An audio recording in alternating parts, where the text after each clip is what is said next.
పూర్తిగా మా రాష్ట్రాన్ని అసలు రాష్ట్రం సాధించిందే ఆయన. పూర్తిగా స్టేట్ మొత్తం ఎంత డెవలప్ జరిగిందో అంత జరిగింది. మా సూర్యాపేట తీసుకుంటే మాకు మెడికల్ కాలేజీ, ఏరియా హాస్పిటల్, దాదాపు లోకల్గా జిల్లా అన్నది కూడా తీసేసిరు. మేము నల్గొండ జిల్లాకు పోయేది, సూర్యాపేట జిల్లా మాది.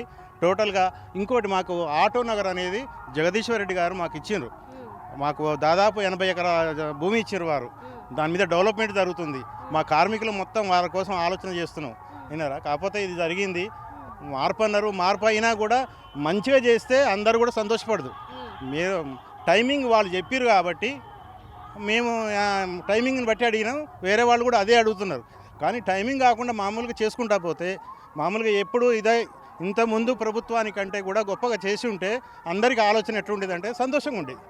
ఇప్పుడు కావాల్సిందే అది కదా. అది లేకనే మార్పు అనేది చెప్పిండ్రు, అది కాలేదు. పిల్లలకు అంతకుముందుకు ఇచ్చింది 2,60,000 ఉద్యోగాలు ఇచ్చారు. వాళ్ళు పబ్లిసిటీ చేసుకోలేదు. ఈ కాళేశ్వరం కూడా నీళ్ళు అక్కడి నుంచే వచ్చేది. ఇప్పుడు నీళ్లు లేవు, పక్క మూల పడేసారు.